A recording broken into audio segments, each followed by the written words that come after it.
Donc, ce matin, j'aimerais vous inviter, s'il vous plaît, à tourner dans le livre de Jude, le petit livre de Jude, l'avant-dernier livre de la Bible, juste avant le livre de l'Apocalypse. Jude, chapitre 1, et son seul chapitre. Vous savez, c'est un petit livre, mais avec un grand message, une petite épître du Nouveau Testament qui aborde une grande question concernant le sujet du salut et concernant en particulier l'état du cœur de l'homme en face de la volonté de Dieu et de son autorité sur sa vie. Ce même Dieu qui a dit un jour par la bouche du Seigneur Jésus, « Le temps est accompli, le royaume de Dieu est proche, repentez-vous et croyez à la bonne nouvelle. » Ce même Seigneur qui a révélé que son commandement est la vie éternelle. Puis on voit ça aussi dans Jean 3, verset 23, « Et c'est ici son commandement, le Dieu souverain, que nous croyons au nom de son Fils Jésus-Christ. » Et quand on comprend que le salut, c'est un commandement de Dieu, quand on saisit que la rédemption, c'est le plan de Dieu, c'est l'ordre de Dieu, en fait, dans 2 Pierre 2, on nous parle du saint commandement de l'Évangile, alors on peut comprendre ce que Jude est en train de dire ici, qu'il y a des gens qui sont rebelles envers la volonté de Dieu. Si vous voulez suivre dans vos Bibles, dans Jude chapitre 1, à partir du verset 1, on nous dit « Jude, serviteur de Jésus-Christ et frère de Jacques, à ceux qui ont été appelés, qui sont aimés en Dieu le Père et gardés pour Jésus-Christ. Que la miséricorde, la paix et l'amour vous soient multipliés. Bien-aimés, alors que je désirais vivement vous écrire au sujet de notre salut commun, je me suis senti obligé de vous envoyer cette lettre pour vous exhorter à combattre pour la foi qui a été transmise aux saints une fois pour toutes, car il s'est glissé parmi vous certains hommes dont la condamnation est écrite depuis longtemps. Maintenant, Romains 8.1 nous dit qu'il n'y a aucune condamnation pour ceux qui sont en Jésus-Christ, certains hommes qui ne sont pas sauvés. Au verset 19, on nous dit que c'est des hommes sensuels, n'ayant pas l'Esprit de Dieu. Si on n'a pas l'Esprit de Dieu, la Bible nous dit dans Romains 8, on n'appartient pas à Jésus-Christ. Donc, on nous parle d'inconvertis qui se faisaient passer pour des brebis du Seigneur. Car il s'est glissé parmi vous certains hommes dont la condamnation est écrite depuis longtemps, des impies, des rebelles, qui changent la grâce de notre Dieu en dérèglement et qui renient notre seul Maître et Seigneur, Jésus-Christ. Je veux vous rappeler, à vous qui savez fort bien toutes ces choses, que le Seigneur, puis là il retourne à l'Ancien Testament, après avoir sauvé le peuple et l'avoir tiré du pays d'Égypte, fit ensuite périr les incrédules, qu'il a réservé pour le jugement du grand jour, enchaînés éternellement par les ténèbres, les anges qui n'ont pas gardé leur dignité, mais qui ont abandonné leur propre demeure, et que Sodome et Gomorrhe et les villes voisines, qui s'y livrèrent comme eux à la débauche et à des vices contre nature, sont donnés en exemple, subissant la peine d'un feu éternel, le type du jugement de Dieu à l'avenir. Le titre de mon message ce matin, c'est « Des impies parmi nous ». Des impies, des rebelles parmi les chrétiens. Et ça peut arriver dans l'Église de Jésus-Christ. Ça peut arriver dans une assemblée locale, qu'il y a des gens qui ont un témoignage de salut qui est clair, qu'ils savent dans leur cœur qu'ils sont passés des ténèbres à son admirable lumière, qui ont la conviction d'être réellement des enfants de Dieu à cause que l'Esprit de Dieu leur a montré. Puis encore une fois, c'est merveilleux d'être sauvé. Puis on va voir ça dans notre passage ce matin. Mais il y a des gens qui sont parmi les frères et qui résistent à la simplicité de l'Évangile, qui résistent au cadeau gratuit que Dieu veut leur donner, qui cherchent à établir leur propre justice, puis à gagner leur ciel. Puis Dieu les appelle des impies. Il faut noter ici que bien que le désir de Jude était d'écrire concernant le salut, c'était pour ça qu'il commençait à écrire cette épître-là, il fut dirigé à écrire concernant un danger auquel faisait face son auditoire, même à la période apostolique. Il y avait des faux frères, même à cette époque-là, c'est-à-dire les faux enseignants. Et donc, ce matin, avant de prendre le repas du Seigneur puis célébrer ce corps qui a été brisé pour nous, ce sang qui a été versé, le sang de la nouvelle alliance, ce cadeau merveilleux que Dieu nous offre, j'aimerais juste qu'on puisse se rappeler ce que Jude avait à dire à cette petite assemblée chrétienne, qu'il peut y avoir des impies parmi nous, des gens rebelles qui ne veulent pas passer par Jésus-Christ pour avoir la vie éternelle. Nous allons prier juste avant pour demander la bénédiction de Dieu. Ô Père Céleste, j'aimerais te remercier, j'aimerais te louer encore pour ce privilège de posséder ta parole entre nos mains. Seigneur, ce privilège que tu as poussé Jude à mettre ces vérités importantes par écrite. Et Seigneur, pour nous enseigner tes voies et pour nous aider à voir les enjeux spirituels. Ô Père Céleste, je te prie pour notre assemblée alors qu'on va célébrer le repas du Seigneur. Si on n'a pas une soumission de cœur envers le salut de Dieu, et si on n'accepte pas que Jésus a tout accompli, Seigneur, qu'on ne prenne pas ces éléments, parce qu'on attire un jugement sur nous-mêmes. On est en train de fouler aux pieds ton Fils. On est en train de se détourner du sang de l'Alliance et de mépriser l'Esprit de la grâce. Et Père Céleste, on ne veut pas attirer ce jugement sur nos vies. Aide-nous à nous soumettre ce matin à ton plan. Aide-nous à nous réjouir de ce salut merveilleux. Puis aide-nous à nous exhorter mutuellement à passer seulement par Jésus pour posséder ce cadeau de la vie éternelle.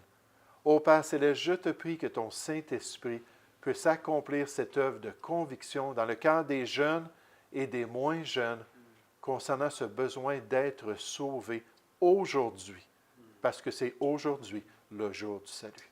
Seigneur, on remet ce temps entre tes mains, au nom du Seigneur Jésus. Amen. Mais des impies parmi nous. Ça, c'est le message qu'on retrouve dans cette petite épître. Si vous voulez voir tous les détails, étudiez l'épître de Jude. Puis voyez comment c'est important de vraiment trouver les gens qui sont fidèles à la parole de Dieu et identifier, Romains 16, 17 nous dit, ceux qui ne suivent pas le plan du Seigneur. Mais j'aimerais juste faire remarquer, alors qu'on regarde le passage de Jude, qu'il y a vraiment une joie lorsqu'on est sauvé en Jésus-Christ. Il y a vraiment une joie de connaître ce pardon de nos péchés, d'avoir un jour mis notre confiance dans celui qui a tout accompli, d'avoir reçu la grâce de Dieu et cette liberté-là maintenant de vivre comme des enfants de Dieu. Ici, on le voit dans l'épître de Jude. Il dit au verset 1, Jude, serviteur de Jésus-Christ et frère de Jean, à ceux qui ont été appelés. Il parle à des chrétiens, là. Il parle à des sauvés. Il parle à ceux qui connaissent la grâce de Dieu, à ceux qui ont été appelés, qui sont aimés en Dieu le Père et gardés pour Jésus-Christ. Verset 2. Que la miséricorde, la paix et l'amour vous soient multipliés. Bien-aimés, alors que je désirais vivement vous écrire au sujet de notre salut commun. Puis Jude était passionné pour le salut. Jude était reconnaissant d'avoir reçu le pardon de ses péchés. Jude était encouragé de côtoyer des chrétiens qui avaient ce même témoignage-là, qui pouvaient dire, oui, un jour, je me suis tourné vers la grâce de Dieu, puis je suis passé de la mort à la vie. Je suis devenu une nouvelle créature en Jésus-Christ. Puis là, il dit, là, j'ai pris ma plume, puis je voulais vous parler de ça, puis tout à coup, oups, il y a eu un obstacle. L'Esprit de Dieu m'a poussé à changer de sujet, mais je veux juste quand même vous le dire. Je suis excité pour le salut. Il y a un camp en Ontario, ça s'appelle YES. YES qui veut dire oui en anglais. Et les lettres, c'est un acronyme, ça veut dire les jeunes qui sont excités pour le salut. Des jeunes qui ont cette conviction-là, des jeunes qui ont fait ce choix-là. On n'a pas besoin d'être jeune, on peut être moins jeune. Puis aussi être excité pour le salut que Dieu nous a donné et quelle communion on peut développer avec des enfants de Dieu. Quel partage profond et excitant qui est possible de la part de ceux qui sont réellement pardonnés et qui possèdent l'assurance de leur salut, et c'est merveilleux. C'est ça qui est difficile lorsqu'on parle à quelqu'un qui vient visiter ou quelqu'un qui est peut-être dans l'assemblée, puis là, on parle avec la personne, puis hey, un jour, j'ai connu le Seigneur, tu as peut-être entendu mon témoignage. Dieu, à l'âge de 21 ans, m'a convaincu que j'avais besoin de Jésus. J'étais un ancien athée, puis là, je suis venu à la grâce de Dieu. Puis toi, quand est-ce que ça s'est produit? Ah, ben moi, j'aime la Bible.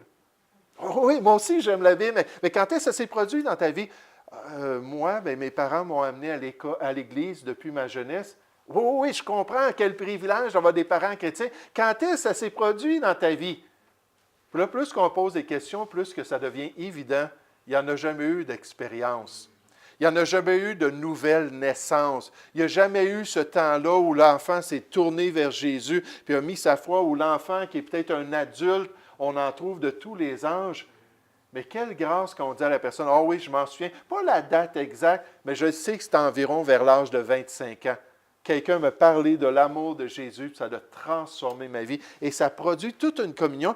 Et l'apôtre Paul, dans ses écrits, démontre jusqu'à quel point il était heureux de côtoyer des chrétiens. Dans Colossiens chapitre 1, il dit, « Je rends grâce à Dieu, je remercie le Seigneur, je me réjouis devant lui, le Père de notre Seigneur Jésus-Christ, et nous ne cessons de prier pour vous maintenant que vous êtes sauvés, ayant été informés de votre foi en Jésus-Christ et de votre amour pour tous les saints, vous marchez dans les voies de Dieu, à cause de l'espérance qui vous est réservée dans les cieux, et que la parole de la vérité, la parole de l'Évangile, vous a précédemment fait connaître.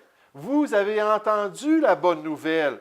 Vous avez fait ce choix-là envers Jésus-Christ, envers son jeune Timothée. Il a dit, « Je rends grâce à Dieu. Je remercie le Seigneur que mes ancêtres ont servi, que je sers avec une conscience pure. De ce que nuit et jour, je me souviens continuellement de toi. » C'était son protégé spirituel. C'était celui dans qui il avait investi toutes ces années-là pour l'aider à devenir un ministre de Christ, un serviteur de Jésus-Christ, me rappelant tes larmes et désirant te voir afin d'être rempli de joie, gardant le souvenir de la foi sincère qui était en toi, qui habita d'abord dans ton aïeul, ta grand-mère Loïs, et dans ta mère Eunice, et qui, j'en suis persuadé, habite aussi en toi. Une joie complète, une excitation d'avoir ce partage, puis d'avoir ce point si important en commun. Quand ça parle dans Acte 2 que les chrétiens se réunissaient pour la communion fraternelle, c'est-à-dire qu'ils avaient ce point-là en commun, qu'ils étaient sauvés et des enfants de Dieu. Ce salut consistait dans la liberté, le don de l'Esprit et la capacité de vivre une vie pure. Le tout était offert gratuitement à cause de la mort et de la résurrection de Jésus. Je fais référence au salut que lui-même et son auditoire avaient expérimenté. Est-ce que ce matin, on peut dire que nous sommes sauvés? Est-ce que ce matin, on peut dire, oui, un jour, je suis né de nouveau? Je suis devenu une nouvelle créature en Jésus-Christ. Mais on voit cette joie-là qui a motivé l'écrit de Jude, ce désir-là de pouvoir partager avec des chrétiens. Mais deuxièmement, j'aimerais vous faire remarquer dans notre texte qu'il faut toutefois comprendre qu'il y a des hommes impies qui résistent à ce salut. Il y a des gens qui sont des impies, des rebelles, qui résistent au plan de Dieu. Ici, on les présente comme des soi-disant chrétiens, mais qui refusent l'autorité du Seigneur, qui se détournent de la simplicité qui se trouve dans l'Évangile de Christ et qui nous ramènent à cette question de Jésus envers ceux qui disent « Seigneur, Seigneur ». Il leur dit « Pourquoi? Pourquoi est-ce que vous m'appelez Seigneur, Seigneur et ne faites-vous pas ce que je dis? » Et il le dit, Jésus, dans Matthieu chapitre 5, au verset 21, que ceux qui disent « Seigneur, Seigneur » n'entreront pas tous dans le royaume des cieux. Il ne faut pas se laisser tromper parce que quelqu'un utilise le nom de Jésus. Il ne faut pas se laisser tromper parce que quelqu'un dit « Oui, je suis un serviteur de Jésus-Christ ». Ça ne garantit rien. Même si la personne semble être sincère, même si la personne semble être sensible envers les voies de Dieu, envers la parole de Dieu, si cette personne-là n'est pas prête à se soumettre à l'Évangile, alors Dieu l'appelle un rebelle. Une personne peut-être qui est très religieuse et peut-être qui va dire, Seigneur, Seigneur, quand il va se présenter devant Jésus-Christ, est-ce qu'on n'a pas fait toutes ces choses-là sur la terre en ton nom? On a prêché ta parole, puis on a fait des bonnes œuvres, puis on a essayé de t'honorer. Puis Jésus va dire, écoutez, je ne vous ai jamais connu. Je n'ai jamais eu de relation avec vous. Vous avez utilisé mon nom, mais vous n'avez jamais été sauvé. Vous ne m'avez jamais permis d'atteindre votre vie. C'était pour ça que l'Esprit de Dieu a dit à Jude, attends, dans cette église-là, là, il y a une infiltration. Il y a des gens qui sont en train de corrompre le message de Dieu. Hey, dis-leur de se lever comme des combattants spirituels, des soldats de Christ pour ramener la pureté dans l'Église. Regardez au verset 3.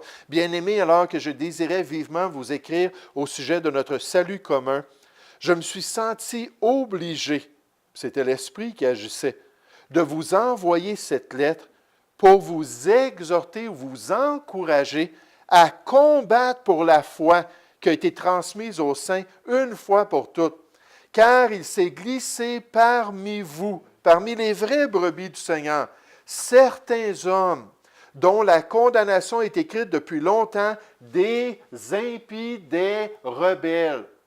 Ce ne sont pas des serviteurs de Dieu, ce ne sont pas des amis de Dieu, qui changent la grâce de notre Dieu en dérèglement. Oh, on parle de la grâce, alors ça veut dire faites ce que vous voulez. Vous n'avez pas besoin de changer de vie, vous n'avez pas besoin de vous repentir de vos péchés. C'est un cadeau gratuit, on appelle ça la foi facile. Vous savez, il y a des gens qui disent, « Ah, j'ai une clé pour aller au paradis. Veux-tu aller au ciel, au paradis? » Oui, oui, oui, certainement. Prie après moi. Puis là, il leur explique absolument rien. Jésus, merci, tu es mort sur la croix et aujourd'hui, je veux avoir la vie éternelle. Sans parler de leur péché, sans parler de leur repentance, sans parler de mettre la foi entière en Jésus-Christ. Puis là, des fois, il y a des gens qui font des professions de foi dans cette foi facile-là, puis il n'y a jamais eu de changement dans leur vie. On avait 2 évangélistes qui avaient été invités par mon pasteur, des gens bien connus dans le monde anglophone, qui avaient comme un pedigree spirituel. À chaque année, ils amenaient des milliers de personnes au Canada, des milliers de personnes au Seigneur. Puis mon pasteur connaissait leur approche. C'était la foi facile. Puis j'ai trouvé ça risqué, mais il a décidé de les inviter et d'aller à Montréal avec eux. Lui, il a juste fait l'interprète. Puis là, ils ont cogné aux portes, puis ils ont réussi à trouver 150 personnes qui étaient prêtes à réciter une prière avec eux. Oui, j'ai besoin du salut, je vais aller au ciel, donne-moi-le, s'il vous plaît. Quelque chose de très simple. Puis après ça, bien, ils ont gardé leur nom, puis ils ont gardé leur référence. Puis là, ils sont venus à l'Assemblée, puis ils ont dit, on a amené 150 personnes au Seigneur. Là, le pasteur, il a dit maintenant, une fois que ces 2 hommes-là étaient partis, regardez ce qu'on va faire, moi puis mon assistant pasteur, on va aller cogner à toutes ces portes-là pour leur demander s'ils veulent avoir une Bible, puis s'ils aimeraient avoir des contacts d'une église quelconque. Ils sont allés, et des 150 personnes, il n'y en avait pas un qui était intéressé à la Bible et pas un qui était intéressé à ce qu'un chrétien vienne faire des études ou qu'on leur donne les coordonnées pour une église. Ça, c'est la foi facile. Ils changent la grâce de Dieu, la source du salut, en dérèglement, mais ce n'est pas tout.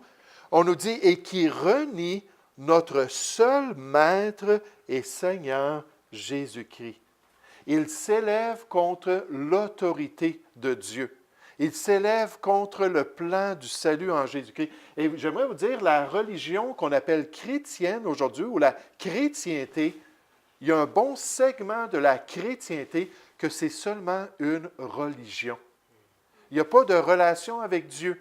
Il n'y a pas de soumission envers le plan de Dieu. Je vais faire de mon mieux, je vais suivre un code moral, je vais être un bon citoyen, mais viens pas me parler que j'ai besoin d'être sauvé. Vous savez, j'ai parlé depuis 2 ans à certaines personnes, récemment même, puis c'est des gens qui se disent chrétiens, puis je leur ai expliqué le salut, puis je leur ai expliqué qu'ils avaient besoin de faire un choix, puis il y avait une réaction très négative. Viens pas me dire que je suis perdu. Viens pas me dire que je ne suis pas un enfant de Dieu. Viens pas me dire que j'ai un problème dans ma vie, puis j'ai besoin d'être sauvé de ce problème-là. Puis malheureusement, c'est ce qu'on voit dans cette religion-là qui porte le nom de chrétien. Dans Romains chapitre 10, Paul le dit aux Juifs, « Frères, le vœu de mon cœur et ma prière à Dieu pour eux, c'est qu'ils soient sauvés. » Il avait ça à cœur, puis il demandait, « Seigneur, guide-moi, dirige-moi, donne-moi de la sagesse, aide-moi à les atteindre avec l'Évangile. » Et dit, « Je leur rends le témoignage qu'ils ont du zèle pour Dieu, mais sans intelligence, ne connaissant pas la justice de Dieu, et cherchant à établir leur propre justice, ils ne se sont pas soumis à la justice de Dieu parce que Christ, c'est l'objectif de la loi de Dieu. C'est la fin de la loi pour qu'on soit justifié par la grâce de Dieu. Mais parmi les Juifs, la Bible nous dit qu'il y avait beaucoup de gens rebelles. Beaucoup de gens qui résistaient au plan de Dieu. Beaucoup de gens qui se détournaient de la volonté de Dieu. Et malheureusement, si on est rebelle, malheureusement, si on ne veut pas s'humilier, se repentir, mais Dieu n'aura pas le choix un jour dans l'éternité. On va être obligé d'en subir les conséquences. On nous dit, car il est de la justice de Dieu de rendre l'affliction à ceux qui vous affligent. Aujourd'hui, en tant que chrétien, quand il y a des gens qui ne veulent pas de l'Évangile, puis ils nous tourmentent à cause qu'on est chrétien, Dieu va régler leur cas un jour. C'est triste. C'est pas ça qu'on veut. Quelqu'un m'a demandé cette semaine, certaines personnes qui ont rejeté l'Évangile, est-ce que j'aimerais ça qu'ils se repentent et qu'ils soient sauvés? J'ai dit, ben oui. J'ai dit, même s'ils ont été durs, même s'ils ont ri, même ils ont déchiré peut-être la littérature qu'on leur donnait, même s'ils ont dit, ça ne m'intéresse pas ton Évangile, j'aimerais ça un jour. C'est pour ça qu'il faut garder la bonne attitude. La Bible nous parle de témoigner avec douceur et respect. Parce que peut-être qu'ils vont se repentir un jour, peut-être qu'ils vont se détourner. Mais ça dit, et de vous donner à vous qui êtes affligés du repos avec nous. Lorsque le Seigneur Jésus apparaîtra du ciel avec les anges de sa puissance, au milieu d'une flamme de feu, pour punir ceux qui ne connaissent pas Dieu et ceux qui n'obéissent pas à l'Évangile de notre Seigneur Jésus. Ceux qui sont rebelles, ceux qui résistent au salut de Dieu. Il n'y a personne qui soit assez grand, d'après le réformateur Jean Calvin, il n'y a personne qui soit assez grand et assez puissant pour éviter la misère qui vient à celui qui résiste et lutte contre Dieu. Cette puissance-là pour pouvoir nous amener à l'Évangile, pour pouvoir nous amener à la croix du Calvaire. Et cette réalité-là du jugement de Dieu qui vient sur les impies. Oh, il y a une joie pour le chrétien de se réjouir de l'œuvre de Dieu et de se réjouir avec les autres qui ont expérimenté l'œuvre de Dieu. Par contre, je dis oui, mais il y a des gens qui sont rebelles. Il y a des gens qui sont impies. Puis quand on regarde dans notre texte, on voit que Jude dit, écoutez, ce n'est pas la première fois dans le plan de Dieu. Ce n'est pas la première fois envers la volonté de Dieu que l'être humain démontre sa mauvaise volonté, qu'il démontre sa rébellion. En fait, Jude présente 3 exemples. Il termine cette section-là, puis là, ensuite, il va élaborer sur ces faux enseignants-là, ces faux frères-là. Il donne 3 exemples de rébellion envers la volonté de Dieu. 3 exemples pour illustrer la folie de l'homme qui résiste au plan de Dieu, pour démontrer qu'il va y avoir un jour un prix à payer lorsqu'une personne est rebelle et qu'elle s'entête à dire non au Seigneur. Et tristement, ma sœur était au chevet de mon père et lui témoignait alors qu'il était dans son dernier souffle. Il était dans le coma à cause du cancer des os. C'était tellement souffrant qu'on lui donnait des gros sédatifs. Puis à un moment donné, il s'est réveillé pendant la nuit du coma. Ma sœur était à son chevet et elle dit, « Papa, tu t'en vas dans l'éternité. C'est Jésus qui est la porte. C'est Jésus que tu dois choisir. Tu l'as entendu, c'est des années qu'on t'en parle. » Nous, pendant 25 ans, on était là pour influencer mon père vers l'Évangile. Ma mère, entre-temps, a été sauvée, puis elle a essayé de l'évangéliser. Ma sœur, plus tard, a été sauvée. Des 4, il y en avait 3 qui étaient sauvés. Puis on a essayé, puis dans son dernier souffle, parce qu'après ça, il a fermé les yeux, puis il est décédé. Mais dans son dernier souffle, il l'a regardé, puis j'aimerais vous dire, mon père était très intimidant. Quand son regard, des fois, mon épouse a dit, on dirait que tu nous regardes méchamment. Je dis, ah! Là, j'ouvre mes yeux parce que je sais que des fois, avec les sourcils, tout ça, là, j'ai l'air un peu fâché. Je dis, non, non, non, je ne suis pas méchant, je ne suis pas méchant. Puis j'ouvre mes yeux, puis c'est correct, mais mon père était comme ça aussi. Puis avec ce regard-là, puis avec ce hochement de tête-là, il a dit, je ne veux rien savoir. Il a fermé ses yeux, puis il est parti dans l'éternité. Mais il y a des conséquences à cela. Regardez dans notre passage, au verset 5, 3 exemples. Je veux vous rappeler, à vous qui savez fort bien toutes ces choses, je vous parle de la rébellion. Vous le savez dans l'histoire qu'il y a eu de la rébellion, que le Seigneur, après avoir sauvé le peuple et l'avoir tiré du pays d'Égypte, les Juifs, qui étaient cette génération-là avec Moïse en Égypte, fit ensuite périr les incrédules. Vous savez que dans les adultes qui ont sorti de l'Égypte, il y en a seulement 2 qui sont rentrés en terre promise. Il y a celui qu'on appelle Josué et celui qu'on appelle Caleb. Tous les autres sont restés 40 ans dans le désert et sont morts là. Dieu a anéanti cette génération-là. Même Moïse et Aaron n'ont pas pu rentrer dans la terre promise. Puis là, il dit, souvenez-vous, Dieu les avait délivrés pour les amener dans un pays où coule le lait puis le miel, un pays de délices, le meilleur des pays.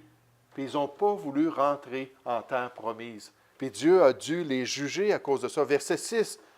Qu'il a réservé pour le jugement du grand jour. Ça, on n'a pas beaucoup de détails là-dessus dans les Écritures.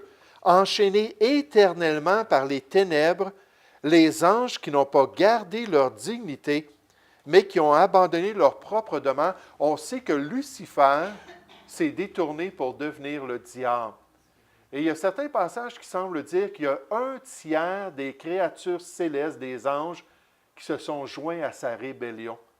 Et ceux-là vont être enchaînés éternellement à cause de leur rébellion envers la volonté de Dieu. Et là, des 2 villes célèbres de l'Ancien Testament, que Sodome et Gomorrhe, et les villes voisines, qui se livrèrent comme eux à la débauche et à des vices contre nature. Des villes où l'homosexualité, le lesbianisme, et toutes ces choses-là étaient la norme. Même quand il y a 2 visiteurs qui sont rentrés dans cette ville-là, qui sont allés voir Lot, la ville de Sodome a accouru, les petits et les grands, parce qu'ils voulaient voir un spectacle de débauche, un spectacle de perversité. C'était des villes totalement corrompues. Mais on nous dit qu'ils sont donnés en exemple, subissant la peine d'un feu éternel, le type de la damnation de ceux qui sont rebelles envers la volonté de Dieu. Donc, quand on pense aux Juifs qui sont sortis d'Égypte, ils ont été punis de mort dans le désert. Quand on pense aux anges qui sont devenus impurs, ils sont emprisonnés éternellement. Quand on pense aux habitants de Sodome et Gomorrhe et les petits villages autour, ils ont été détruits par le feu et le soufre qui a été envoyé de la part de Dieu. Et tout cela, ça venait de qui? Ça venait du Seigneur. C'était Dieu lui-même, le juste juge, qui punit la rébellion des hommes.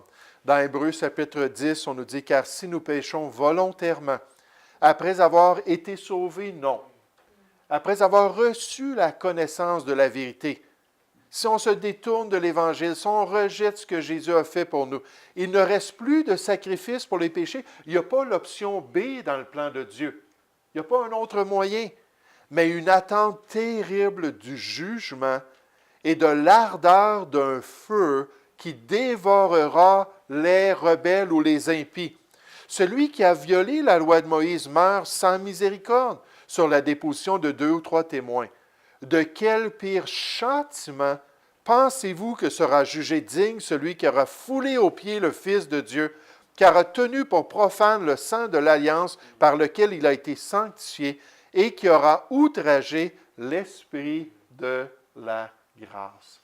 On se détourne du cadeau de Dieu. Il y a seulement le jugement de Dieu qui nous attend dans notre vie. Ici, Jude nous fait une liste de ces 3 exemples-là pour nous montrer que c'est ainsi que Dieu agit. Je veux juste vous donner une autre liste rapidement.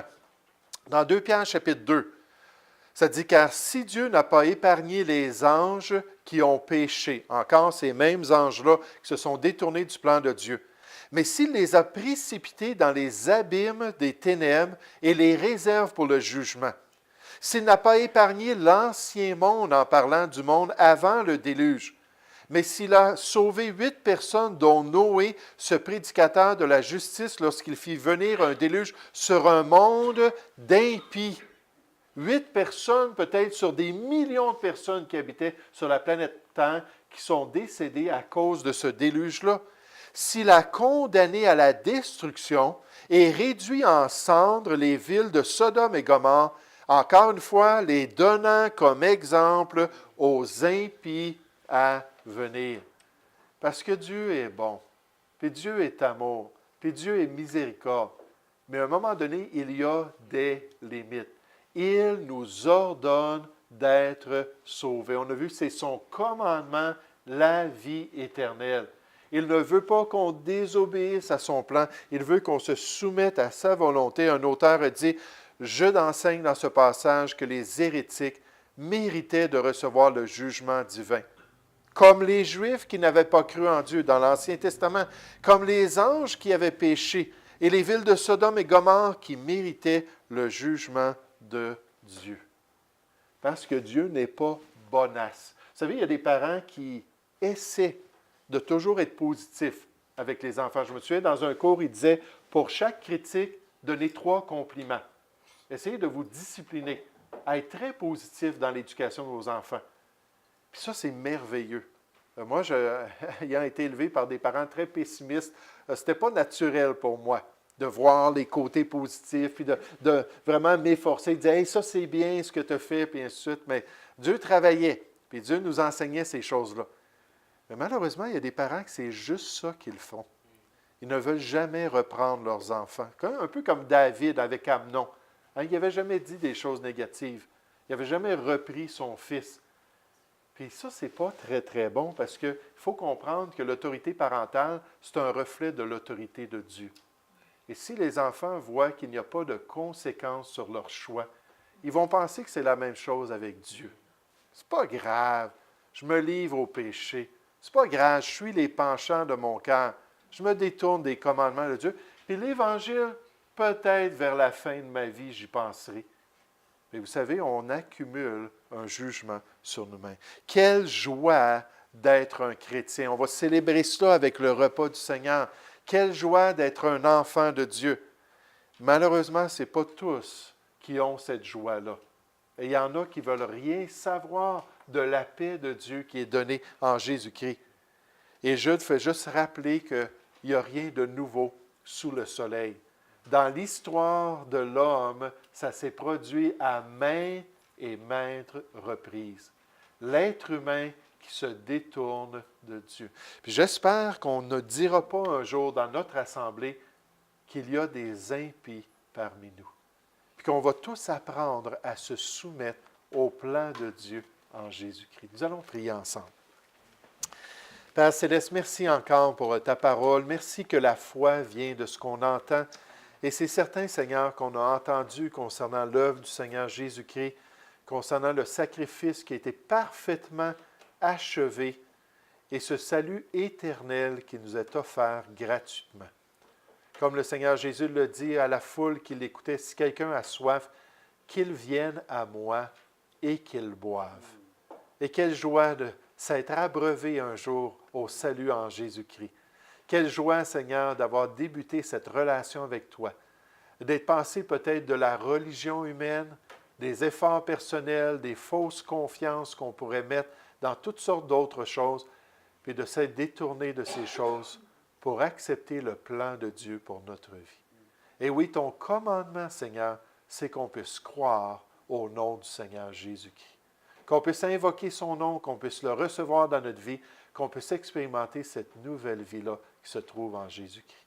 Alors qu'on va célébrer le repas du Seigneur, aide-nous à être reconnaissants. Fais-nous à le faire d'une manière digne. Nous te prions au nom du Seigneur Jésus. Amen.